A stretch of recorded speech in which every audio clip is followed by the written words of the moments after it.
Hi అందరికీ ఎలా ఉన్నారు? నేను మీ Mounika. Welcome to Mounika vlogs. నేను మిల్లెట్స్తో బేకింగ్ స్టార్ట్ చేసిన విషయం చాలామందికి తెలిసిందే. నా షార్ట్స్ చూస్తే తెలుస్తుంది. నేను అన్ని టైప్స్ ఆఫ్ మిల్లెట్స్తో కేక్స్ ప్రిపేర్ చేస్తున్నాను, సేల్ చేస్తున్నాను. నా వీడియోస్ చూసాక చాలామంది ఇన్స్టాగ్రామ్లో కానీ యూట్యూబ్లో కానీ పర్సనల్గా కానీ అడుగుతున్నారు, అసలు మిల్లెట్స్తో బేకింగ్ ఎలా చేస్తున్నారు, మాకు రెసిపీ షేర్ చేయండి అని కూడా చాలామంది అడుగుతున్నారు. సో ఈ వీడియోలో అయితే జోవర్ పిండి అంటే జొన్న పిండితో కేక్ స్పాంజ్ ఎలా ప్రిపేర్ చేసుకుంటానని చూపిస్తానండి. నేను ఇందులో తీసుకున్న కొలతలు అయితే 1/2 kg స్పాంజ్కి ప్రిపేర్ చేసుకుంటున్నా. ఒకవేళ మీరు సగం చేసుకోవాలంటే ఈ కొలతల్లో సగం తీసుకోండి. ముందుగా పిండిని అయితే 125 grams తీసుకోవాలండి. కప్స్ కింద అయితే 1 కప్. సో ఈ పిండిలో నేను 2 రకాలు తీసుకుంటున్నాను. ఏంటంటే 100 grams జొన్న పిండి తీసుకుంటున్నాను, 25 grams గోధుమ పిండి తీసుకుంటున్నాను. ఇలా వేసుకోవడం వల్ల కేక్ స్పాంజ్ అనేది నీట్గా వస్తుందని. అలాగే ఇందులో నేను 1 teaspoon baking powder, 1/2 teaspoon baking soda కూడా వేసుకున్నాను. ఒకవేళ మీకు మొత్తం మిల్లెట్తోనే కావాలనుకుంటే జొన్నపిండి పూర్తిగా వేసుకోండి. జొన్నపిండి మిల్లెట్స్లోకి అన్నిటిలోకి కొంచెం గట్టిగా గరుకుగా ఉంటుంది. సో దాన్ని జల్లించుకోవాలి. అలాగే షుగర్ పౌడర్ అండి, పంచదార పొడి.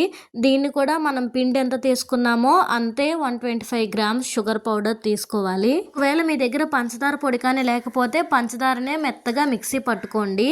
అలాగే నేను ఈ స్పాంజ్లోకి అయితే గుడ్లు వేసుకుంటున్నానండి. సో 1/2 kg స్పాంజ్కి అయితే 4 గుడ్లు తీసుకోవాలి. అవి కూడా రూమ్ టెంపరేచర్లో ఉన్న ఫ్రెష్ గుడ్లు తీసుకోండి. గుడ్లు ఫ్రెష్వా కాదా అని ఎలా తెలుసుకోవాలి అని అంటే, గుడ్డు పగలగొట్టిన తర్వాత అందులో ఉన్న సొన అనేది విచ్చుకోకుండా ఉంటే గుడ్లు ఫ్రెష్వా అని అర్థం అండి. ఇప్పుడు ఈ పగలగొట్టిన గుడ్లని ఎలక్ట్రిక్ బీటర్తో బాగా బీట్ చేసుకోవాలండి. బాగా ఫోమీగా వచ్చేటట్టు, ఈ గుడ్ల కలర్ అనేది చేంజ్ అయ్యేటట్టు మనం బీట్ చేసుకోవాలి. మీ దగ్గర కానీ బీటర్ లేకపోతే మిక్సీలో అయినా వేసుకోండి, లేదా విస్కర్తో అయినా చేతితో బాగా కలిసేలా కలుపుకోండి. ఇప్పుడు ఈ బీట్ చేసిన దాంట్లో నేను బ్యాచెస్ వైజ్గా షుగర్ పౌడర్ని అయితే వేసుకుంటున్నానండి. 3 batches కింద కొంచెం కొంచెంగా వేసుకొని షుగర్ మొత్తం కలిసేటట్టు బీటర్ హెల్ప్తో బాగా కలుపుకోవాలి. ఈ గుడ్లు పంచదార పొడి ఎంత బాగా కలిసేలా కలుపుకుంటే స్పాంజ్ అనేది అంత ప్లఫీగా వస్తుందండి. సో దీన్ని బాగా బీట్ చేసుకోండి. గుడ్లు కలర్ మారేంత వరకు బీట్ చేసుకోవాలని చెప్పాను కదండి. చూడండి ఎంత కలర్ మారిందో, హాఫ్ వైట్లోకి వచ్చింది. ఇంత ఫోమీగా వచ్చేటట్టు బీట్ చేసుకోవాలి. అండ్ నేను ఈ స్పాంజ్ అయితే బటర్ స్కాచ్ ఫ్లేవర్లో చేస్తున్నానండి. ఇదైతే కలర్ కమ్ ఫ్లేవర్ నేను వేసుకున్నాను. ఒకవేళ మీ దగ్గర కానీ ఈ కలర్ అండ్ ఫ్లేవర్ కనుక లేకపోతే బటర్ స్కాచ్ ఎసెన్స్ ఉన్నా వేసుకోవచ్చు, సేమ్ టేస్టే వస్తుంది. ఇప్పుడు ఇందులోకి మనం ఆల్రెడీ జల్లించి పెట్టుకున్న జొన్న పిండిని అయితే వేసుకుంటున్నానండి. ఇది కూడా 3 batches వైజ్గా కొంచెం కొంచెంగా వేసుకొని అంతా కలిసేలా కలుపుకోవాలి. మనం కేక్ కోసం పిండి వేసుకునేటప్పుడు కలుపుకోవడానికి ఒక మెథడ్ ఉంటుందండి. దాన్నే కట్ అండ్ ఫోల్డ్ మెథడ్ అని అంటారు. ఇదిగోండి నేను వీడియోలో చూపిస్తున్నా, అంతా చుట్టు తిప్పి మధ్యలోకి కట్ అయ్యేటట్టు కలపాలి. అలా కలుపుకోవడం వల్ల స్పాంజ్ అనేది మంచి ప్లఫీగా వస్తుంది, గట్టిగా రాడ్లా రాదు. రాడ్లా అని ఎందుకు అంటున్నానంటే, చాలా మంది మిల్లెట్స్తో ప్రిపేర్ చేసే వాళ్ళు నాకు ఆల్రెడీ ఇన్స్టాగ్రామ్లో అడుగుతున్నారు, మేము కూడా ప్రిపేర్ చేస్తున్నాం కానీ ఇంత ప్లఫీగా రావట్లేదు, ఎందుకు కారణమని.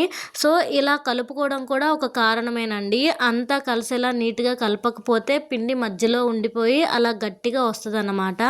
సో ఈ cut and fold method use చేసి మీరు పిండిని కలుపుకోండి. వీడియోలో అయితే నేను విస్కర్తో కలుపుతున్నానండి, నాకు ఇదే ఎక్కువగా అలవాటు ఉంది. ఒకవేళ మీకు కానీ స్పాచులా అలవాటు ఉంటే స్పాచులాతో కూడా కలుపుకోవచ్చు. అందులో కూడా ఒకటే మెథడ్, కట్ అండ్ ఫోల్డ్లో స్పాచులాతో కలుపుకోవడమే. ఇలా కలుపుకునేటప్పుడు మీకు బ్యాటర్ కానీ కొంచెం థిక్గా అనిపిస్తే మధ్యలో కొంచెం కొంచెంగా పాలు వేసుకోవచ్చండి.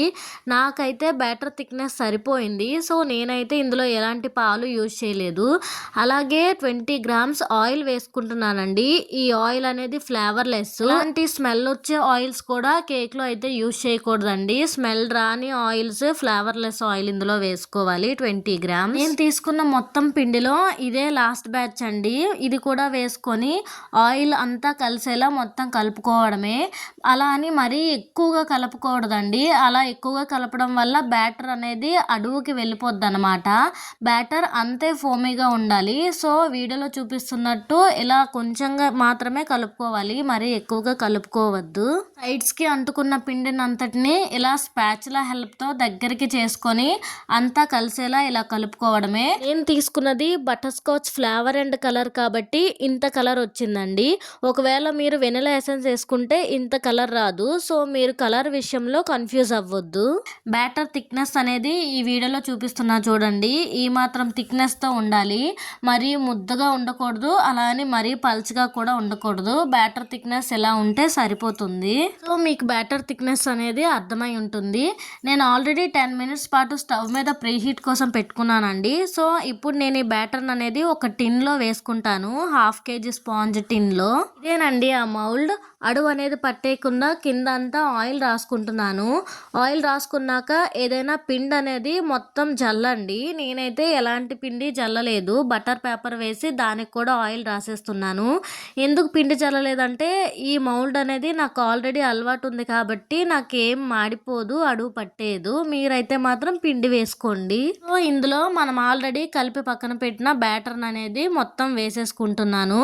మనం తీసుకున్న బ్యాటర్ మొత్తం వేసేయాలండి, కొంచెం కూడా ఉంచకూడదు. స్పాచులా హెల్ప్తో మొత్తం దగ్గరికి చేసి వేసుకోండి. చాలా మందికి ఒక డౌట్ ఉంటుంది, మిల్లెట్స్తో కేక్ అనేది మైదాతో ఉన్నంత టేస్ట్ ఉంటుందా అని. నిజంగా అంతే టేస్ట్ ఉంటుందండి, టేస్ట్ విషయంలో ఏ మాత్రం తగ్గదు. బట్ ఇది ఇంకా ఆరోగ్యం అండి మిల్లెట్స్ యూజ్ చేయడం వల్ల. సో ఈ మౌల్డ్ అనేది 2 times ఇలా ట్యాప్ చేసుకొని మనం ఆల్రెడీ 10 మినిట్స్ పాటు ప్రీ హీట్ కోసం స్టవ్ మీద పెట్టుకున్న దాంట్లో దీన్ని తీసుకెళ్ళి పెట్టేయడమే. చూడండి ఇందులో అయితే నేను ఎలాంటి ఇసుక కానీ పిండి కానీ సాల్ట్ కానీ అడుగున వేసుకోలేదు. చాలా మంది నన్ను ఇదే డౌట్ అడుగుతున్నారు, మీరు అడుగున ఏం వేసుకుంటున్నారు అని. నేనైతే ఏం వేసుకోవట్లేదండి. బ్యాటర్ వేసుకున్న మౌల్డ్ని తీసుకెళ్ళి డైరెక్ట్గా పెట్టేశాను.